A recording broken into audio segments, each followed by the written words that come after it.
Don't clap first, you may regret it. Orthodox historians will tell you Trotsky's effective political life ended in January 1928 when he was put on a train from Moscow to go thousands of miles to the remote Kazakh city of Alma-Ata. His own view is very, very different.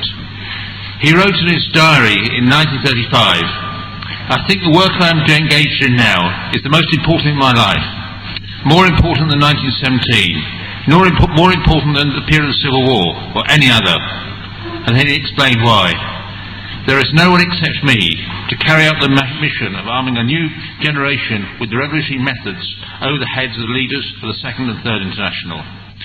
Certainly, you have to think that had Trotsky died at the beginning of 1928, we'd remember him as a revolutionary leader who'd written one or two interesting books, but you wouldn't remember him for the great theoretical contributions with which we associate his name now, because in the period between January 1928, when he's expelled from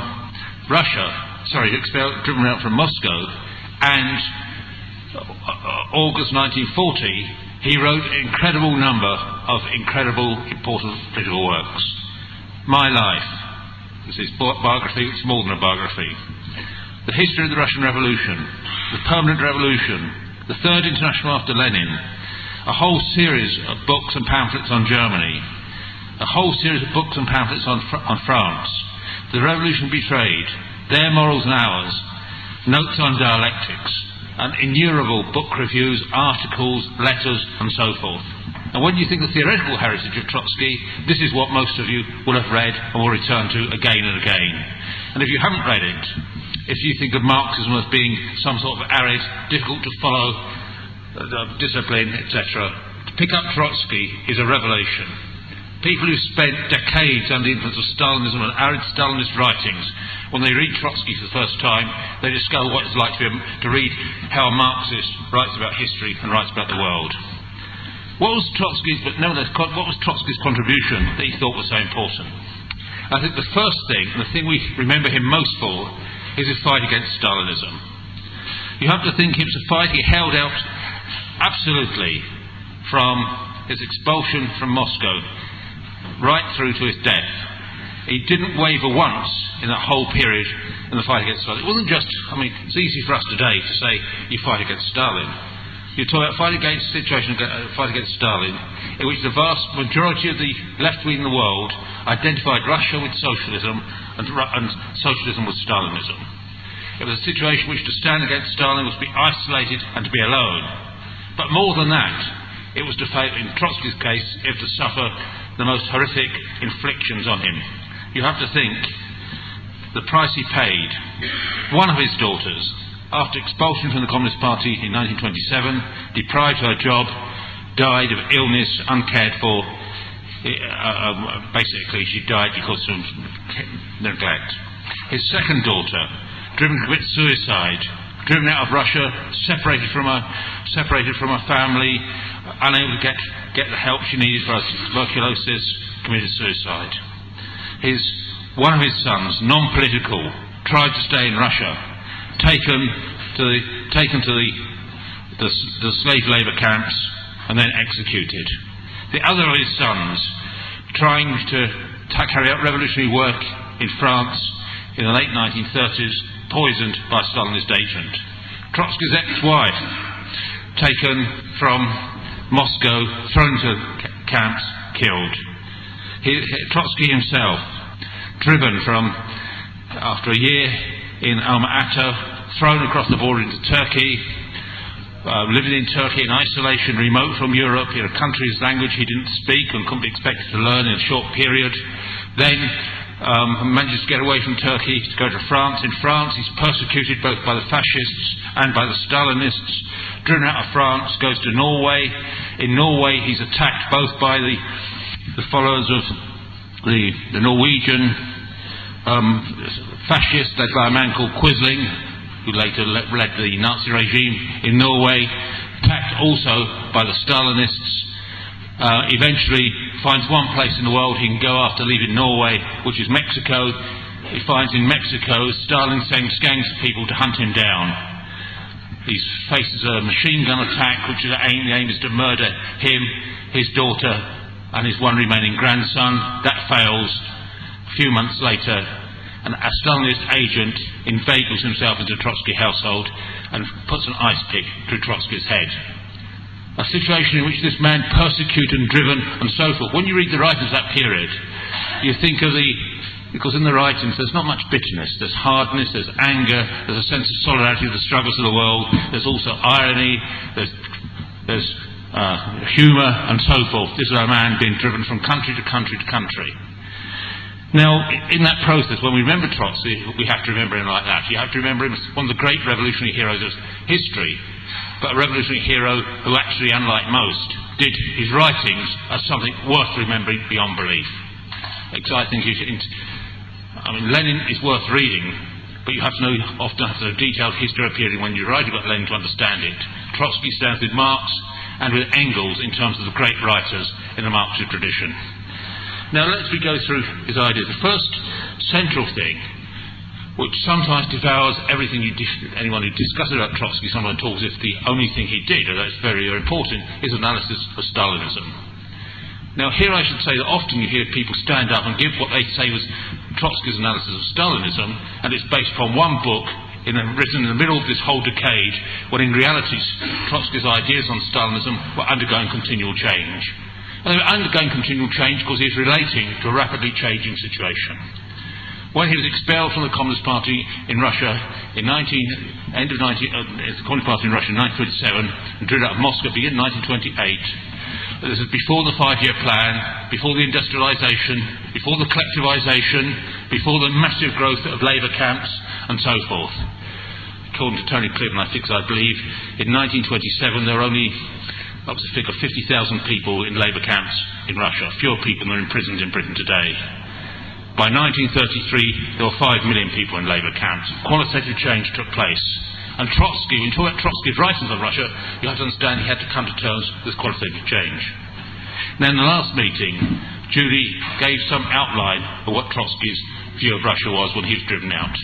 He'd lived through the 1920s, he'd seen the degeneration of the revolution, he'd seen the rise of bureaucracy, he'd seen the beginnings of abandonment of the great dreams of the revolution and the great promises of the revolution. He understood this in this sense. He said the revolution was made by the workers and the peasants. The workers had made the revolution collectively. In factories they had no choice but to struggle together to change the world in a collective manner based on democratic control from below. The peasants were spread across the land. Russia was the land of individual peasant proprietorship. Before the revolution, the peasants owned half the landowners owned the other half. The revolution involved the peasants carving up the land of the landowners. To that degree they supported the revolution. But the peasants, by the very nature of peasant production, they were motivated by individual demands. They related individually to the market to sell what they produced. Each peasant dreamt of getting a bit of land off the peasant next to him to expand the peasant household holding. In that situation, as Trotsky argued, there was inevitably over 10 years of economic recovery after the end of the Civil War. There was a degree of growth, a degree of polarisation within the peasantry. Rich peasants emerged, middle peasants and poor peasants. The rich peasants related to the market, related to the traders in the towns, and a whole process developed whereby, really, Trotsky argued, the peasantry grew in strength, particularly the rich peasants, the people he called the kulaks, while the working class recovered slowly from the effects of the Civil War, the devastation, the hunger. The working class grew in strength much more slowly. And in this situation, Trotsky saw Stalin's rising because he saw Stalin's balancing between the forces of the working class stand for collective production, the forces of the peasantry stand for individual production, the logic of which is to develop a new development towards private capitalism. And Trotsky's view was, in this situation, Russia as a backward country in an advanced capitalist world, capitalism from abroad would put pressure on, encourage the peasants to fight more and more for individual private capitalism. And in this sense, the whole pressure, the rise of Stalinism was a result of the pressure of drive towards private capitalism in opposition to the revolution which had taken place. And therefore, Trotsky analysed what was taking place in the Bolshevik Party in this sense. He said there was a left, which is the left opposition, the Trotskyist opposition, a group called the Democratic Centralists, some sections of the opposition should emerge from the Zinoviev opposition and so forth. He saw these as standing for the restoration of revolutionary democracy, internationalism, the dreams of 1917. He said there was a right wing represented the pressure of the peasantry and the new emerging medium-sized bourgeoisie upon the party. He identified this with the group around Bukharin, Trotsky, people like this on the right wing inside the Bolshevik party. And he saw the Stalin group as somehow balancing in the middle. He described his group as the left, Bukharin as the right, Stalin as the centre. And the logic was, he said, inevitably the right will grow at the expense of the left. That means Bukharin will pull Stalin more and more to the right, and the danger is the restoration of private capitalism. As against this, the Trotskyist opposition, the left opposition, developed an analysis who said there's three things essentially I need to deal with this. And all three are central. Some people talk as if you can do one without the other. The first thing was the restoration of working class democracy. Restore freedom of discussion inside the Bolshevik party, restore openness, open the party to the pressure of workers from below. The second was the building up of industry more rapidly than Stalin conceived it, or Bukharin conceived it, to build up industry so as to increase the weight of the working class in the country and to increase the attractiveness towards the peasantry of identifying with the revolution. Why increase the attractiveness? Because the peasants could not identify with feeding the towns unless from the towns they got tools, equipment, some consumer goods, etc. That you had to build up industry to tie the peasantry to the revolution, to stop the route to the right. The third thing was the internationalism. Trotsky described socialism in one country as a reactionary utopia. The idea that socialism is possible on a world scale because capitalism has developed the capacity to overcome scarcity, poverty, and the division into classes results in that.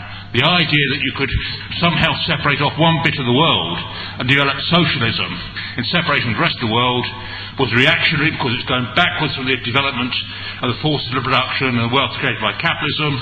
It was a utopia because you couldn't do it anyway because the capitalist countries would attack you.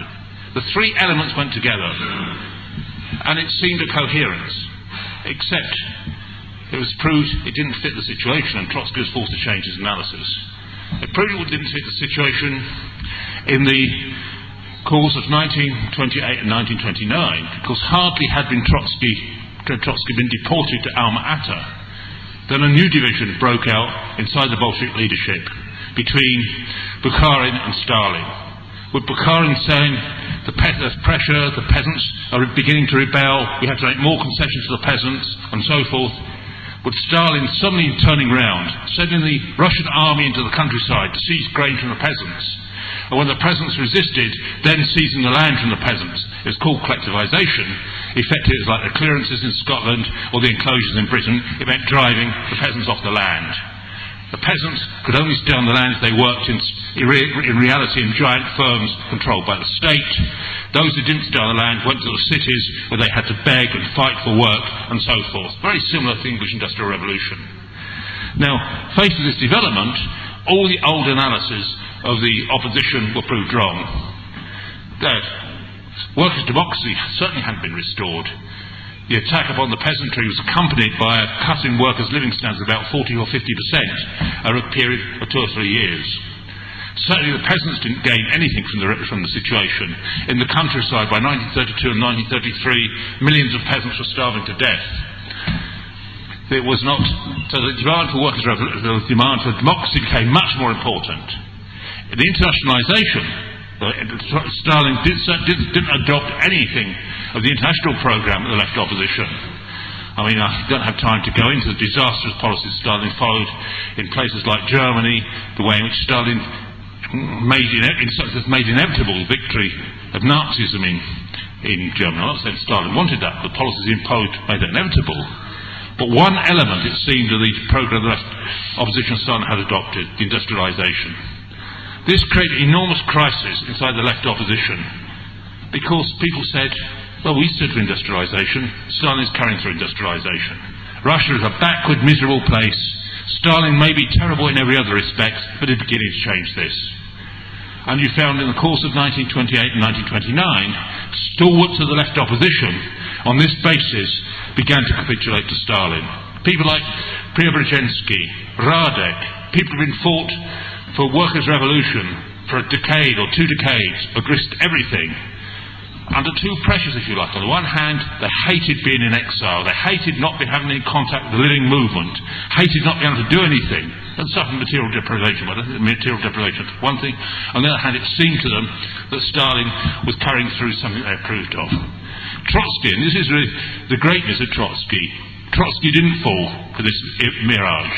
He held firm to what matters to the working class revolution. I suppose someone who had led the Petrograd Soviet in 1905, who had organised the insurrection in 1917, felt he could not possibly turn his back upon the working class and say the degradation of the working class, the destruction of peasantry, the refusal of any sort of workers' democracy was something he identified with. So he had to begin to carry through his reanalysis.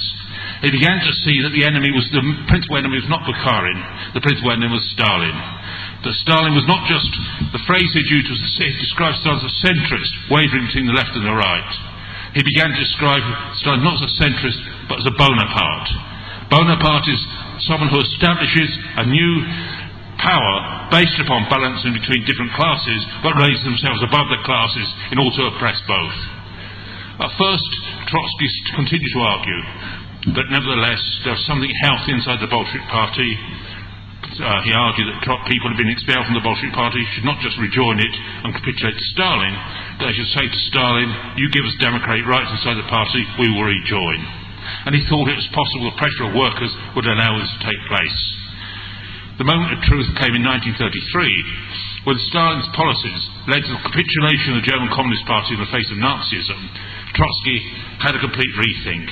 He said, look, we cannot actually say if the German Communist Party is not healthy and capitulates to Stalin, how can we say the Russian Communist Party, which you know is bureaucratically controlled 100 times more than the German Communist Party, how can we say the Russian Communist Party is healthy? In 1933 he changed his analysis. He said the crucial stage in the counter-revolution had taken place, but not the end of the counter-revolution. The phrase he used was thermidor. Now, thermidor refers to something which happened exactly 200 years ago. I think the 27th of July 1794, if I'm right.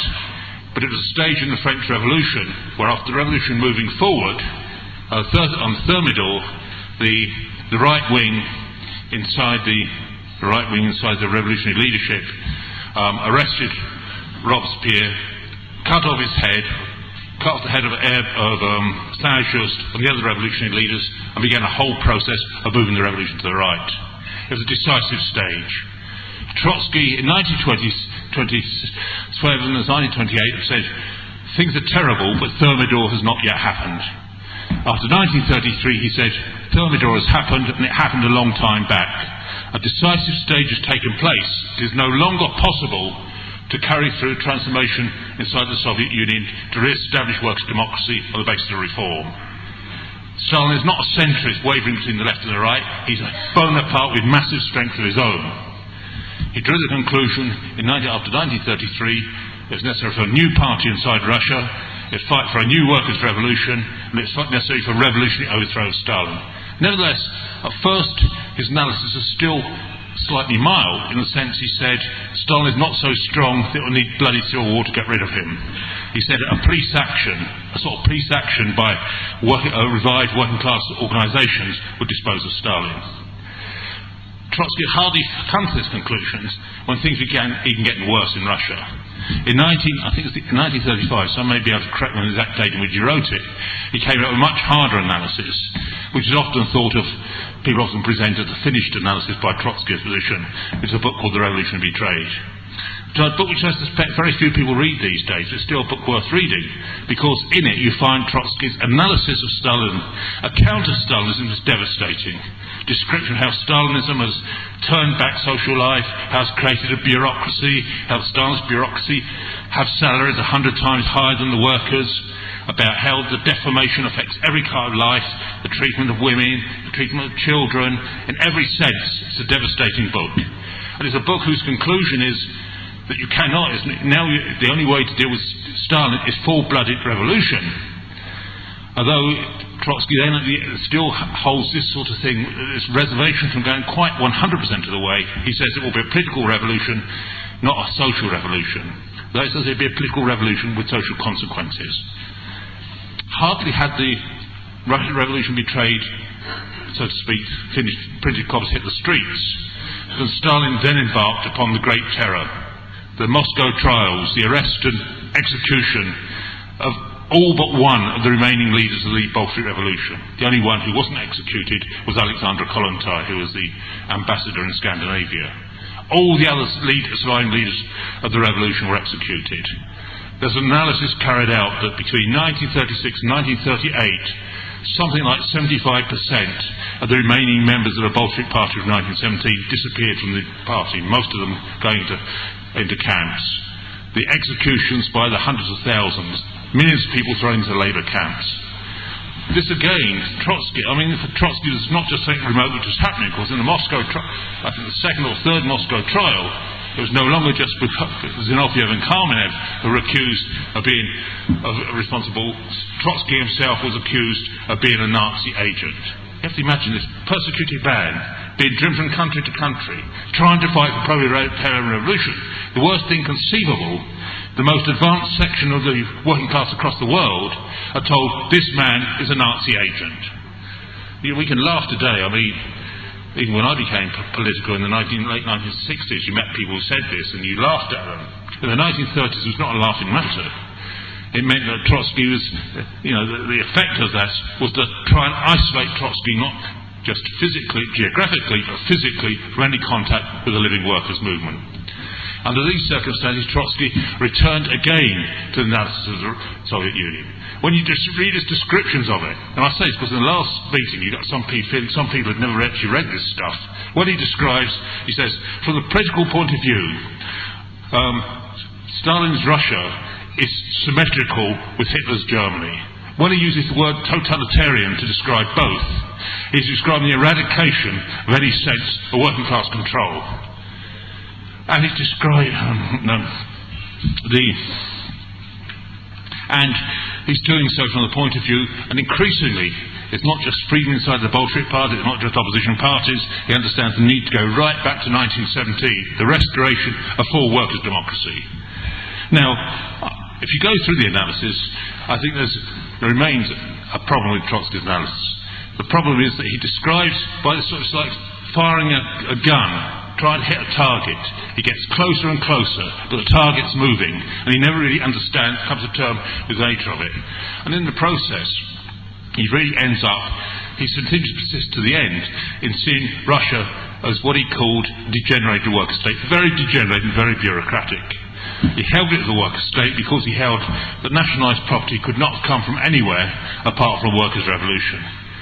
But even this idea begins at the end of his life. He writes a little booklet, I think it's Trade Unions in the Epoch, Imperialist Decay, in which he describes in various parts of Latin America how the capitalist state is carrying through nationalisation of industry. He begins to see more and more, but he still continues this idea that somehow nationalised property makes Russia a worker state. I don't have time to go into I think what has to be said about it is, in Trotsky's terms, Trotsky in his analysis of Russia holds this line, but he gets harder and harder as life goes on against Stalin. The tragedy is, after his death, after the Second World War, many of his followers, the people who had been his followers, went the other way. They used this formulation of still workers' state to get softer and softer upon Stalin, to the degree of when they said that when the Red Russian Army imposed totalitarian regimes on Poland and Czechoslovakia and Hungary and Romania and Bulgaria, they described these as workers' states, as if somehow this apparatus, symmetrical with fascism according to Trotsky, could somehow impose workers' states elsewhere in the world.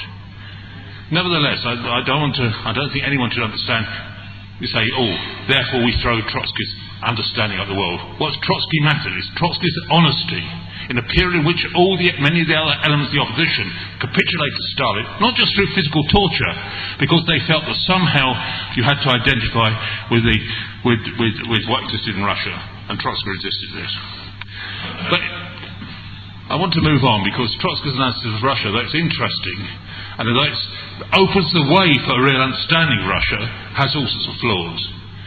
These other writings are among the most perfect Marxist analysis you can find anywhere. His analysis of Germany.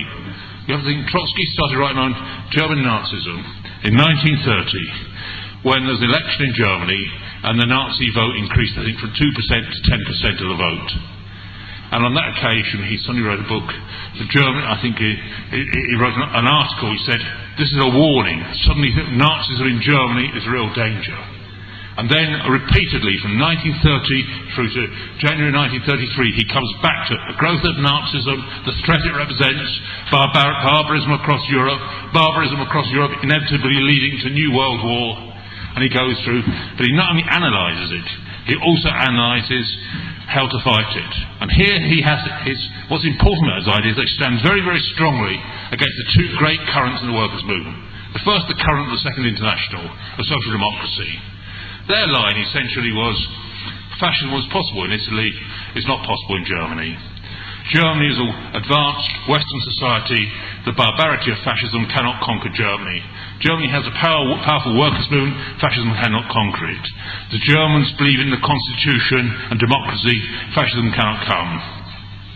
I mean, it led to the most amazing situation in terms of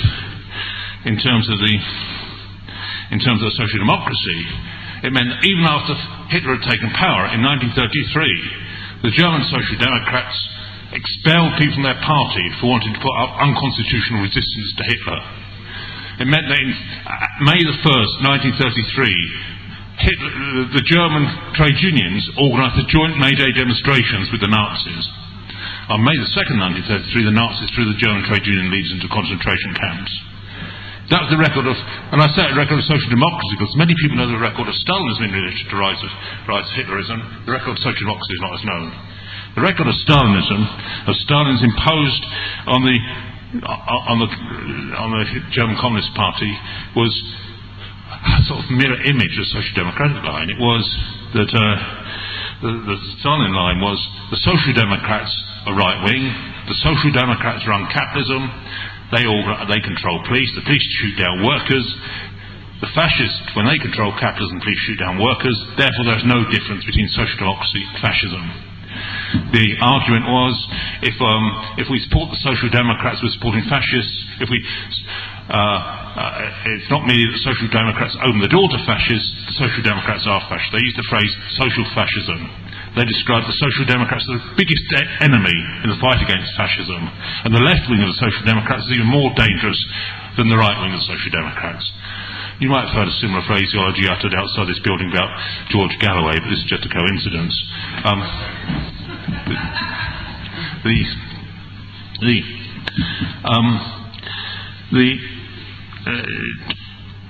this didn't mean that the communists didn't fight the fascists, but they fought them, as I say, the communists represented about a quarter of the organised German working class, the Social Democrats about 3/4. It meant the quarter, the communists were mainly unemployed, overwhelmingly unemployed. It meant the communist youth fought the fascists, bitter struggles for control of drinking clubs in Berlin between the communists and the fascists. People killed day after day in these little fights taking place across Berlin. But it meant the communists fought the fascists, but did not at any point talk about any sort of unity with the Social Democrats against the fascists. Trotsky came forward. His analysis was it's stringent analysis. I can't sum it up in a few minutes, but it's like every revolution you should read. You don't all have to read The Revolution Betrayed. You don't all have to read the history of the Russian Revolution. But everyone should read his writings on Germany because they remain absolutely relevant. His argument was this: social democracy and fascism both support capitalism. But social democracy supports capitalism when capitalism is expanding and progressive in some ways and it's soft upon workers. Fascism comes in to deal death blows to the working class movement when capitalism can no longer afford a working class movement of any sort. Social democracy tells workers not to fight back against the system. Fascism kills them. He used the analogy in one of his little parables. Social democracy is like the man who leads the cow, to the slaughterhouse. The fascism is the man who cuts the throat of the cow. And he tells a little story which sums up Stalin's policy. He says, the cow gets to the slaughterhouse, and the cow with it says, why don't we kill the man who's got the knife and then turn upon the man who brought us here? And the Stalinist cow says, don't be silly, the man with the brought us here is just as dangerous as the man with the knife. We can't kill one or the other. We can't choose between one or the other. Trotsky's analysis is quite the opposite. It was social democracy rests upon the workers' movement in conditions of capitalism. The social democratic leaders do not want to fight capitalism, but their members don't want to be smashed by fascism either. You have to offer a united front with the treacherous social democratic leaders. You have to say to them, we want a united front to defend each other against the fascists. If they accept the united front, then together you overthrow the fascists. If they don't accept the united front, their members will come with you and you'll fight with their members to overthrow the fascists. The Communist Party under Stalin's also rejected that. It doesn't really reject it. Successive communist leaders began to break with the Stalinist line. They were expelled from the Communist Party because of their resistance. That was Trotsky's writing on Germany. The 1930s, however, was not just a period of revolutionary defeat. It's a period of two great upturns in workers' struggle in Europe. And Trotsky's writings on these upturns are also fantastically valuable. The two upturns were in Spain and then in France. Spain in the 1930s knew a revolution, a workers' uprising, and then another revolution. Revolution in 1931, which overthrew the monarchy and established the Spanish Republic. Uprising in 1934 against the growing strength of the right wing beside the Spanish Republic, and the uprising in 1936 in the major Spanish cities against the attempted military coup which had started the Civil War. Trotsky's writings upon Spain are an inspiration because he talks about how a workers' movement can rise, the revolutionary movement can be small, but the dynamic of the workers' movement, what sort of demands can be put forward, how you organise, how you fight, and so forth. France in the 1930s also knew a sudden upsurge. From the fascists being on the offensive after the victory of Hitler in 1933, in February 1934, you had spontaneously France's two main workers' parties, the communists and the socialists, and the two main trade unions, the socialist-led trade union and the communist main trade union, went on the streets together against the fascists and suddenly create this feeling we can change things. We don't have to put up with all the shit we put forward in the past. We not only fight the fascists, we fight the capitalists who finance the fascists. And for 2.5 years, you had a rising tide of struggle in France, which culminated in the occupation of the election of a left-wing government in the summer of 1936, and immediately after the election, the occupation of the factories. The biggest strike movement France had ever seen, and the biggest strike movement that was to see everyone see another movement like it until 1968. Again, Trotsky had to write on these. But the upturns of the 1930s took place with two conditions in it which Trotsky saw as a danger to it. One is taking place under conditions at the advance of the right. There are always people inside the workers' movement who say, faced with this, to deal with the right wing, we have to ally with the progressive bourgeoisie. Not with workers' organisations, but with bourgeois organisations which don't talk as extreme as the other sort. The sort of people in Britain today who would say, well, they don't say it today, but they used to say at the height of Thatcherism would unite with the progressive Tories against Thatcher. And what gave added urgency to this in the case of France and Spain is the argument was not taken just up by old social democrats who had always preached what's called the Sacred Alliance. Someone near must know what it's called. In France, the sacred unity of the nation, or the patriotic republican nation against the right, which is an old slogan, influential in French social democracy. It was taken up in 1935 by the Communist Party, again under orders from Stalin.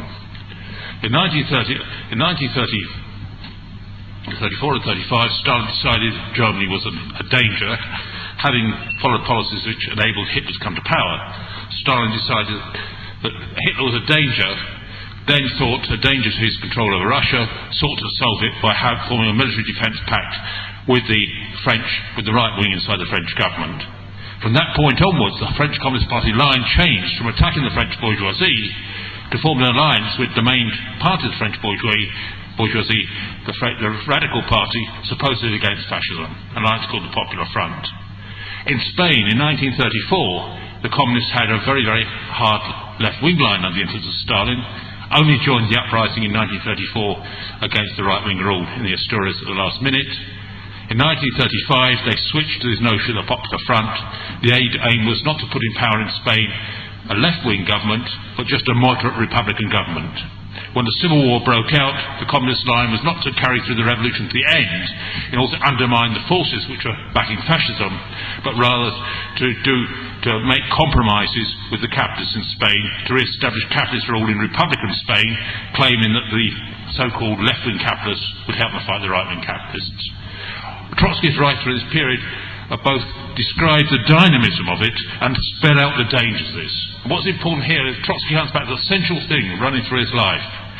The working class can only struggle if it breaks the ideological hold over itself of people who want to tie it to the old order. His argument is the Popular Front, the idea that the working class can work with the main bourgeois parties and allow them to maintain bourgeois rule, you're destroying the basic thing which gives workers power. Their dynamism, the momental workers' movements themselves.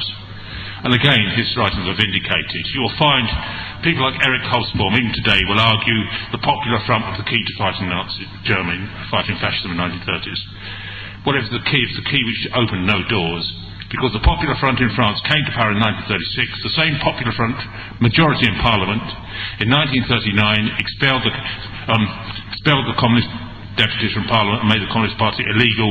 In 1940 voted to hand power over to Pétain and establish the Vichy government in France. The same people elected on the Popular Front in 1936. In Spain, the record of the Republic, once the revolutionary dynamism had broken from the Republic and the fight against fascism, the record was one of retreat, ending in the most ignoble of surrenders when a military group seized power in the effort to negotiate a ceasefire with the fascists and bring about the collapse of the Republic.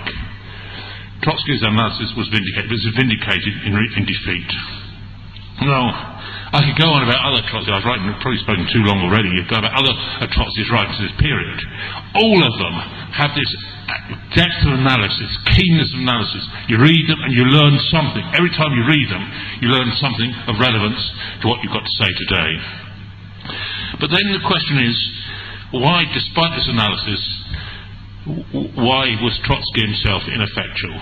And now here you will say, this is, the old Stalin used to say he was useless and so on and so forth, and you hear people say, why couldn't he think better and so forth. The key thing you have to understand is Trotsky was fighting against the two greatest defeats the working class movement suffered in the 20th century. Probably the two greatest defeats the working class has suffered in its whole history. The defeat of the Paris Commune set the French working class back 15 years. The defeat of Hitler set the German working class back much longer than 15 years. The rise of Stalin set the working class movement, not just in Russia, but internationally back by decades. Trotsky was writing against this. He was writing against... but the problem is, great defeats do not need automatically to people rising up and thinking we made these mistakes by not being militant enough. Great defeats lead to people being demoralised. I remember I used to have discussions with people, with exiles from Chile that belonged to a party called the MIR, and they used to say, don't worry, when democracy is re-established in Chile, people will start at the level they were in 1973 with the theory, notion of revolutionary socialism and so on and so forth. I said it's nonsense. After the defeat, people would think we fought together, we couldn't win, next time we'd be even more conciliatory. And it's true, because Chile today, the workers was the lowest level of anywhere in Latin America, not the highest level, because the defeat was greater than anywhere else in Latin America. The same was true in the 1930s. After the defeat in Germany, there was attempts of people, all the tendency was to think we cannot fight together, we cannot succeed. The pressure to move to the right was there, even in terms of the Spanish upsurge. Why did people in Spain turn towards the Communist Party with its conciliatory view? Because they wanted something more, they felt weak themselves. The idea you turn to the Communist Party because the Communist Party is linked to Russia. Russia is powerful, seen there. The pressure all the time for people to move away from revolutionary analysis towards a social democratic analysis or to capitulation to Stalinism was there. And therefore you find some horrors of the 1930s. You look at artists and writers, some people attracted towards Marxism, attracted towards Stalinism. There's a photographic display at the Barbican about a woman called, I've forgotten her name, Tina Modotti. And you think, this woman, this very, very courageous and able woman taking photos in Mexico in the 1920s, you have to know, in the 1930s, she went so much over to Stalinism that she was involved in the attempted murder, in the murder of Andrei Nin in Barcelona in 1937, and the machine gun attack. She wasn't directly involved, she helped organise the machine gun attack on Trotsky in 1940. Why? Because she was corrupt? No, because people felt the right wing advancing, fascism developing, Trotsky is maybe right, but Stalin has all the forces, we need to fight back. It's disastrous because Stalin didn't fight back. Stalin did a deal with Hitler in 1939, the Hitler-Stalin Pact, and so on and so forth. But that's the pressure on people. Against this pressure, Trotsky held out. Trotsky himself was not always clear of this. There are sort of two messages in his writings. One is a very realist message.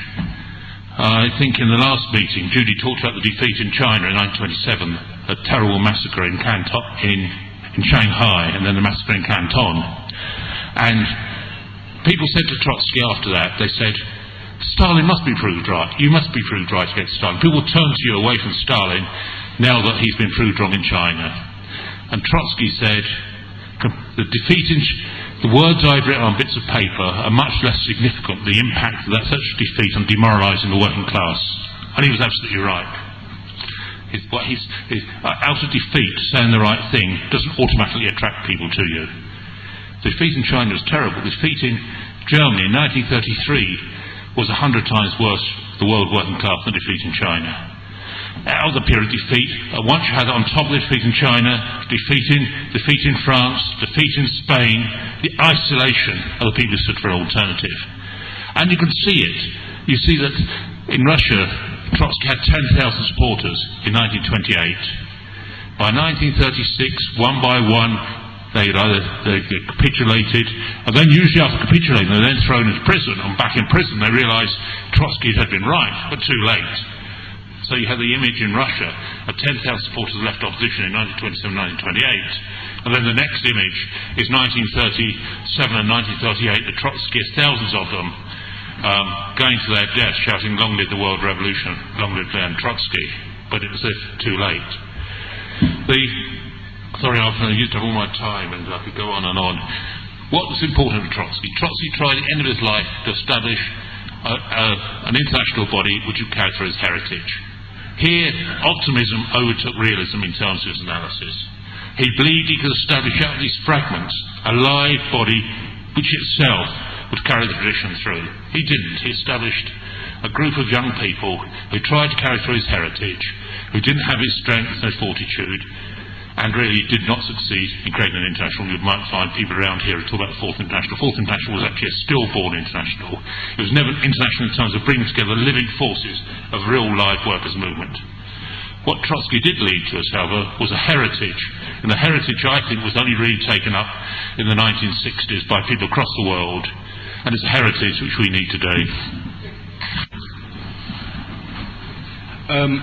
I'm from Gateshead, which is a town which has, despite the best efforts of the British National Party, absolutely no Nazi councillors whatsoever. And a group of us,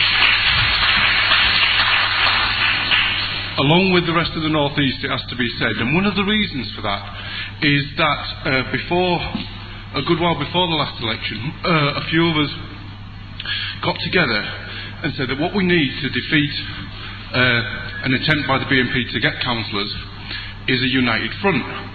Now, a lot of people didn't really know what this was, and also some people suggested that if you end up speaking to people like priests and local vicars and somebody from the local mosque or whatever, you're going to end up with a thing called a popular front. To be honest, that sort of argument and debate didn't occupy us for very long, because what was at the forefront of some of us' minds was the idea that if you got a Nazi councillor in Gateshead, the thin end of the wedge, if you like, of something that nobody, very large numbers of people in Gateshead didn't want to see, then that's going to be bad news for the town. So what we ended up doing was connecting our trade union branch, which is Unison, with other trade unionists, community groups, representatives of different political organisations, anti-racist groups, concerned individuals was one of the phrases that was around, and eventually we got... in keeping alive the ideas of Trotsky, and I think we must not underestimate that, because there was no other organisation in the world that would have been able to maintain the ideas and propagate the ideas and publish the works of Trotsky. And I think that we must, in fact, realize the importance of that, even although he did not succeed in forming a real a new international, which still has to be formed. But I don't think we can underestimate what he did do, even with all its failings.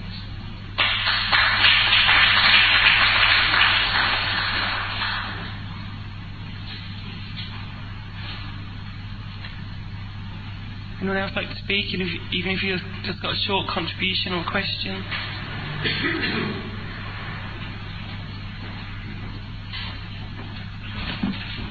Yeah, I myself was reading the third book of Deutscher, and I was amazed at the extent to which the defeat reached of Trotsky. One by one, his followers and his groups, his active groups in different countries, were decimated or just gave up the struggle. And I was wondering if someone here, or Chris at the end, could say something about that. How was that possible? I think there is something to say, which I myself think was the difference between Stalin and Trotsky. If you look at the constant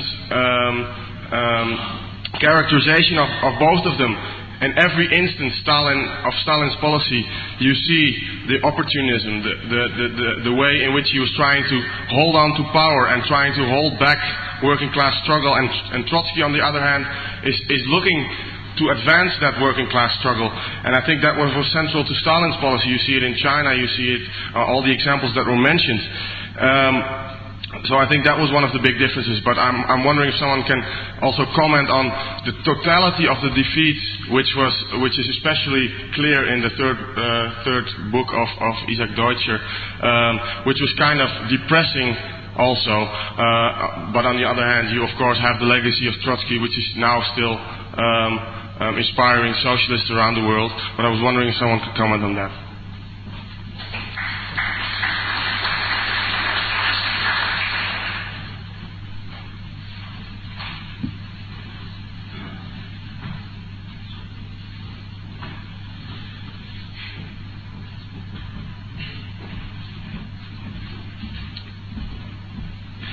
Yeah, I think briefly, just to come back in the last couple of contributions, and I think what is so striking when you read Trotsky's writings from the 30s, and as Chris said, people should read them, they're incredibly inspirational, but also very important for today, is the incredible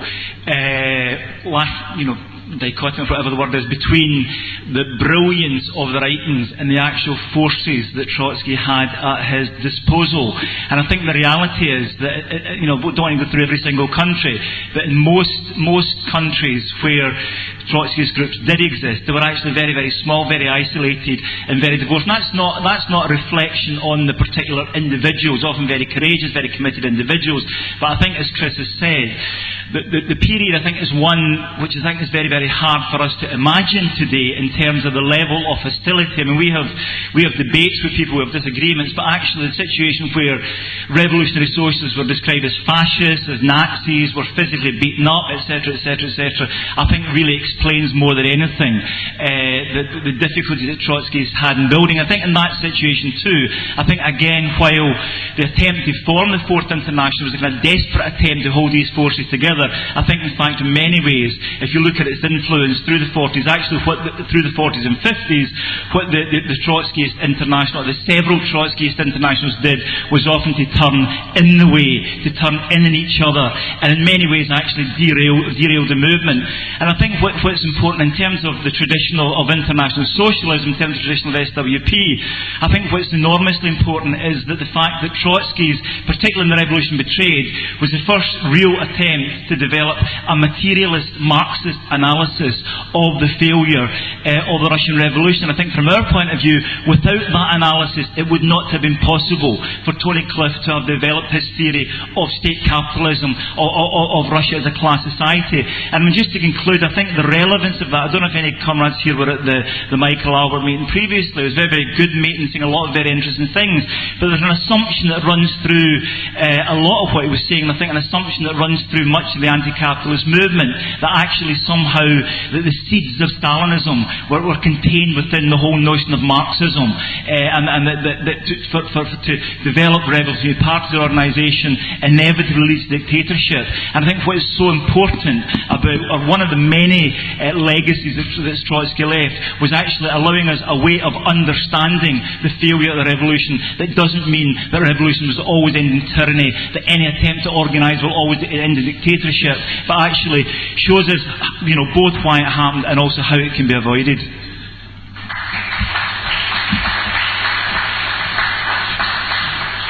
Comrade here will be followed by the comrade at the back in the black t-shirt.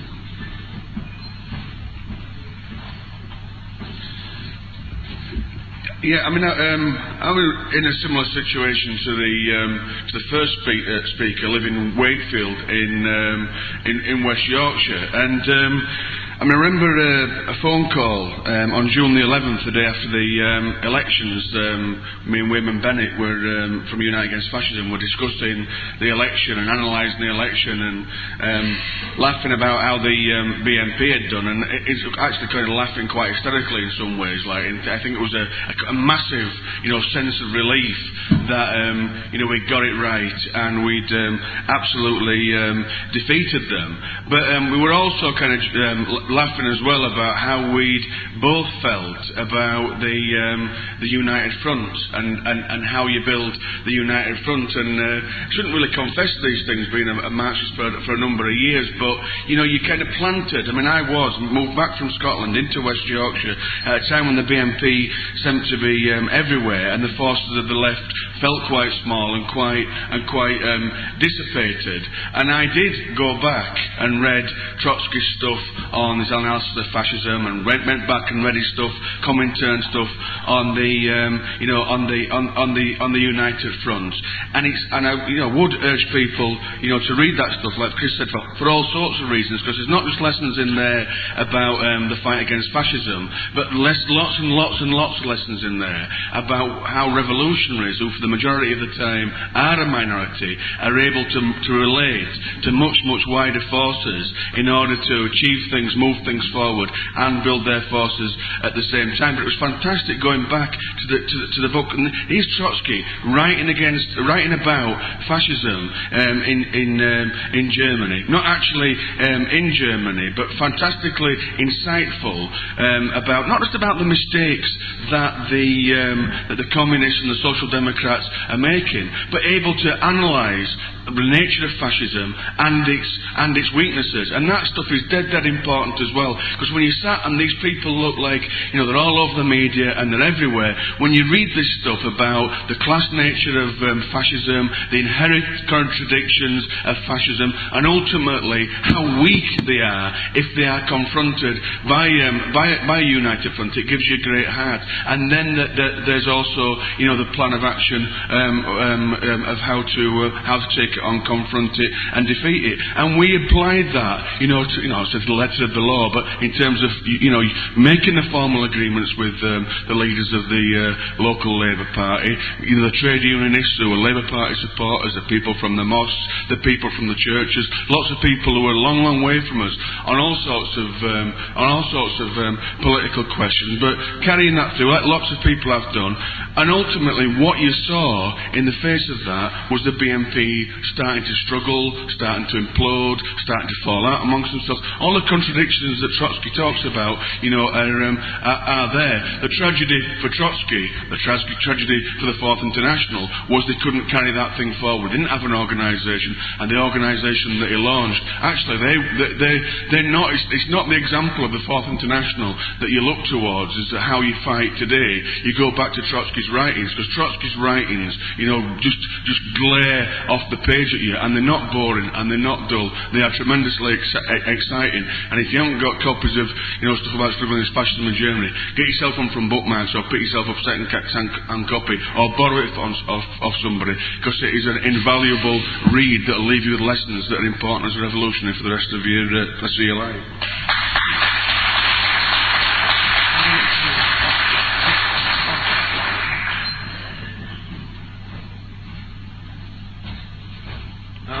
I was just going to say, I think the sort of meetings about the sort of period of the 1930s, sort of time of great extremes, great tumultuous times, really. But sort of interesting today, partly because you get a lot of false parallels put around by like Bush and Blair generally, to try and make false analogies about the 1930s and what it was. When they talk about the war on terrorism, they try and equate it with the war on fascism. Bush becomes Churchill, and you have a whole load of rereading history. Saddam Hussein becomes some new Hitler, things like that. They try and essentially trying to play on people, try and pretend that people don't have a sense of memory of what really fascism is. But also there's a sense about the 1930s why it's and the classic example of that is some of the groups outside that label, say, respect, say, as a popular front. For example, because anyone that actually understands what a popular front was in the 1930s actually could see the historical context of what actually a popular front was. In Britain and France, anyway, it was about the Communist Party lining up with social democracy and an element of the ruling class trying to split a section of progressive Tories, say, in Britain, so that the British state overall would form a military alliance with the Soviet Union to take on Hitler. That's completely different. What it meant in practice as well, so this huge... So communists would put across sort of hugely how anti-fascist they were, while playing down the sense that the British state wasn't somehow, a bad force for the world. They played down anti-imperialism. That stuff just went out the window. I mean, the whole people have read any of the Trotskyists around at the time. They pointed out this stuff. George Orwell wrote essays on, not counting niggers, basically talking about what lining up with British state meant in terms of forgetting about empire in India, Africa. But and so you have that sort of false analogy, but also it's important because, in a sense, we are living in a period where, fascism is a real threat today. It's becoming a threat again, and you can see the sort of polarisations that took place in the 1930s coming back at a much slower pace. I mean, it's sort of standard ABC stuff to, Marxists when we have to repeat tradition about the 1930s and slow motion, but there's a sense where we do need to learn about these things, and reading Trotsky on these things, on fascism, is vitally important. Two other points. One quickly about that there were, Trotskyists around who did try, and small isolated groups that did try and support Trotsky and his ideas of working class self-emancipation in the 1930s against overwhelming odds, really. And one example that's really about in Britain, when the Moscow trials were on, the Stalinists, the Communist Party at the time, would organise meetings basically about the Moscow trials, saying how this is how great, how important this was, and how it's Soviet justice and things like that. And one of the prominent British Trotskyists at the time was a guy called C.L.R. James, who was a West Indian time. He was West Indian. He was actually the most prominent black person in British politics at that time, and he's just come along and we're full of they're basically the trial transcripts of the Moscow trials, basically, which was full of holes. Anyone reading it logically can see that they actually try and work out what the Vyshinsky and people were saying about the Trotskyists in Russia. They were supposed to be terrorists and wreckers. Yes, weren't actually. Anyone could just point this out, and he would just come along. Maybe had this problem of trying to explain how this guy who was black was somehow a fascist agent. The same problem with Trotsky, who's Jewish, was somehow Hitler's man. It's I don't know. It's an important period anyway. Thank you. If I may be followed by. And when Trotsky himself was, he wrote at one point in the 30s when he was talking about, why the left opposition was failing to kind of, win mass support. He wrote words to the effect of that.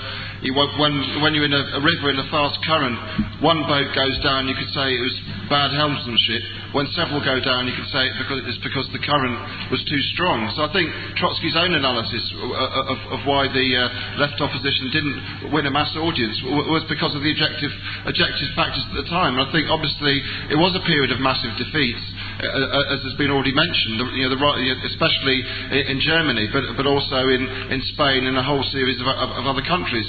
But I think the other factor also was that in the 30s was a period of massive economic crisis, the biggest ever recession in the history of capitalism. At the same time, as far as most people are concerned, Russia seemed immune to it.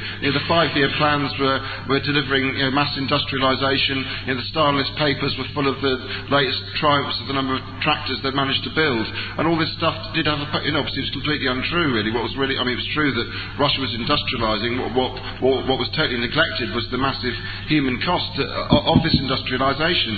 But I think these are the two factors that really explained why the Fourth International didn't get off the ground. And I think in the period of the time where there's massive pressure on the left for unity against fascism and this bogus prestige of Russia, the best militants of that generation unfortunately did join the communist parties, not the Fourth International.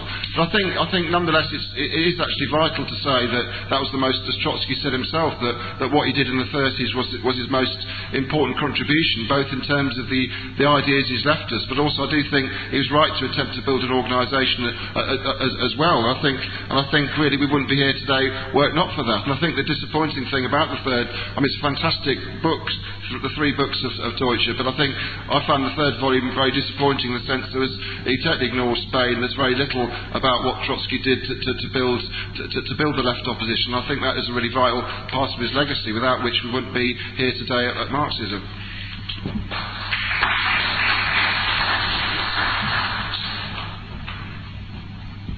Just to add a little bit to the point about the best militants going into the Communist Party. I think that we have to remember that despite their appalling politics, the Communist Party in the East End of London, for example, did fight the Nazis and fought them both by physically confronting Mosley's party and also by doing things like organising for people to oppose the bailiffs. Even fascist supporters, if they were getting thrown out of their house, they would come and physically confront, and this made people pull people away. And the tragedy is that people who did that sort of thing didn't engage with the ideas of Trotsky. But you can see how you can understand how a massive force of people who may appear to have some of the ideas that you want can pull people away, and the terrible the terrible way that it's affected us for years and years and years. And it is true that in the anti-capitalist movement, the absolute fear of hierarchy, because of things like the idea that what Stalin started, the Stalin project, is somehow representative of what a revolution would look like. And I think that's something that we have to fight very hard to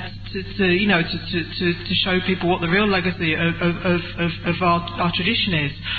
I think also the other thing about Trotsky and the fantastic writings on the Nazis and the United Front was that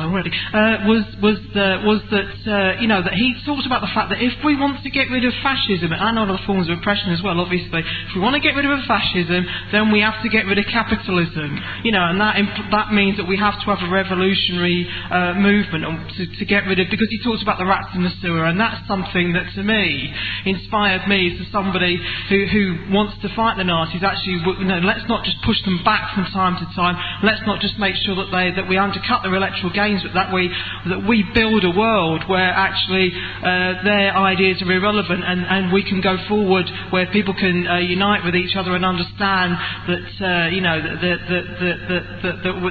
basically the capitalism is something that pits people against each other, and the worst elements will be used by capitalism in order to defeat us and smash us. And if we understand that, it means we can go forward to fight back and ultimately to fight for a world where fascism is something that's just a horrible nightmare that you tell the grandchildren about. Thank you.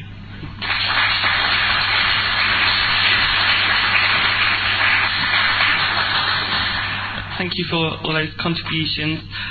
Just before I bring Chris back in, a quick reminder, there's a huge range of books and publications and tapes over at the bookmark shops in the Institute Bar, and to remind all team members there is a meeting at 5 p.m. in Elvin Hall this evening. Bring Chris in to sum up. You see, what I think is, look at Trotsky's last 10 years, last dozen years, the real contrast is the power of his ideas and his heroism on the one hand, and his impotence on the other. And I think the most important thing to understand is you cannot ascribe this to Trotsky's organisational skills, his political skills, or anything. You have to ascribe it centrally to the defeat of the working class. That a counter-revolution took place in Russia. The years 1928, 29, 30 represented the use of the Russian bureaucracy using its control over the army to attack the workers, to attack the peasants, destroy the last gains, real gains of the revolution. Once you're without trade unions, without rights, without food, it doesn't make any difference whether the industry is nationalised or privately owned in terms of what it means for you. And Trotsky is fighting against this, and then you have the defeat in Germany, and then you have the defeat in Spain, then you have the defeat in France, and in this situation, if you're identified as your central thing is the working class has the power to change the world, it's very, very difficult argument to carry in those circumstances. When those brief flares are upturned, you find a hearing. You find a hearing among the best people in Barcelona in 1936. But it's a small, even within the working class in Barcelona, it's a minority. You don't find the majority. That's the impotence of. There used to be a saying, there's an apocryphal saying ascribed to Krupskaya, Lenin's widow, because I think in 1936, someone said to her, someone said to Trotsky, Krupskaya said that if Lenin were alive, you would be in Moscow.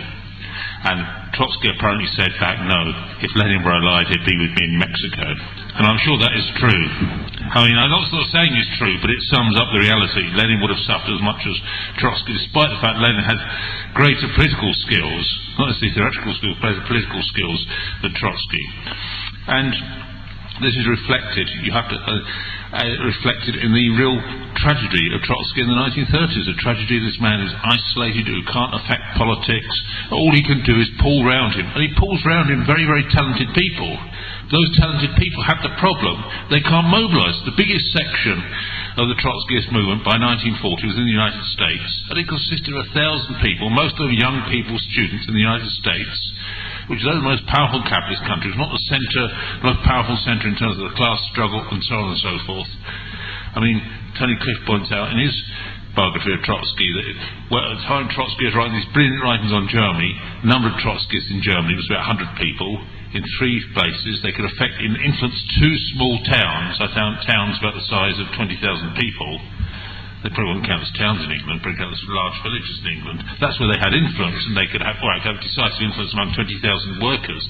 That's not compared with Berlin, Hamburg, Leipzig, Dresden, and so forth. It's nothing. And this is the situation that I think this has an impact. I mean, I don't want to get involved in a long argument at Fourth International, because to argue about something that I think was born dead is a bit of a waste of time. I think the tragedy was Trotsky wanted something which would continue the ideological struggle, but he sort of didn't really look reality in the face. It's very difficult to look reality in the face and say that we're much, much weaker. In various writings he says the movement today is stronger than it was in 1914. Well, if you count the number of people who went to the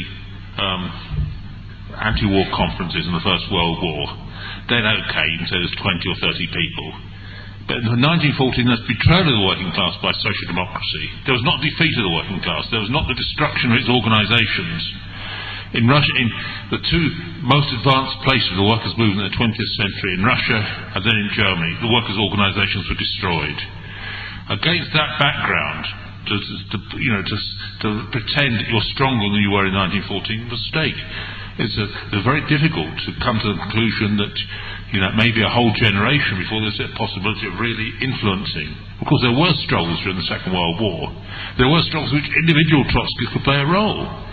But it's also a period in which Trotskyists were still murdered. One of Gramsci's collaborators, who was, I think, was underground in France during the Second World War, was murdered by the French, the communists and the French resistance. That's continued to go on. It's not true the murders ended with the death of Trotsky.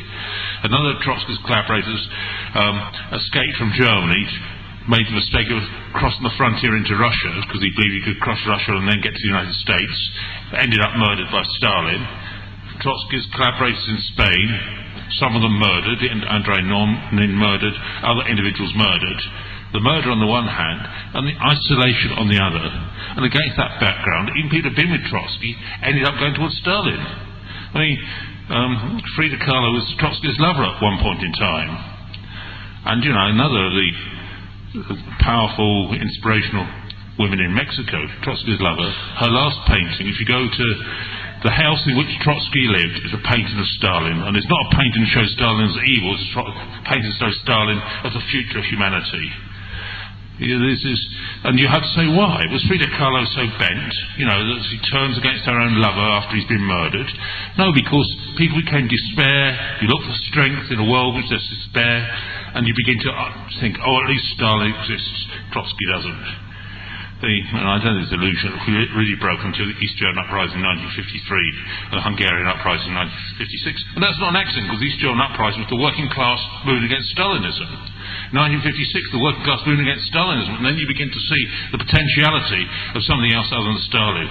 And I think 68 was the final death blow, because 68 represented, you could see forces around the world operating, people fighting for below, and so forth.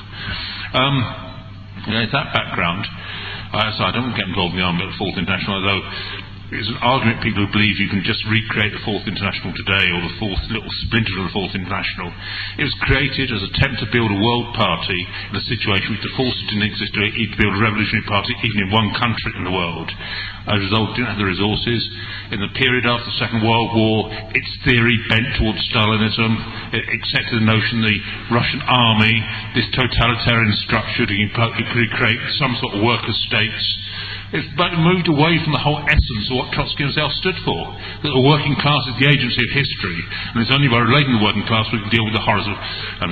I'll end by saying, that sounds to me as if all three meetings have been very, very good indeed. Well, I don't know about mine, but the previous two sentences are very, very good indeed. And I hope it inspires you to go away and read Trotsky. I may be old, but I'd be much happier to have pictures of Trotsky outside these meeting rooms, pictures of Che Guevara, and I'll end on that.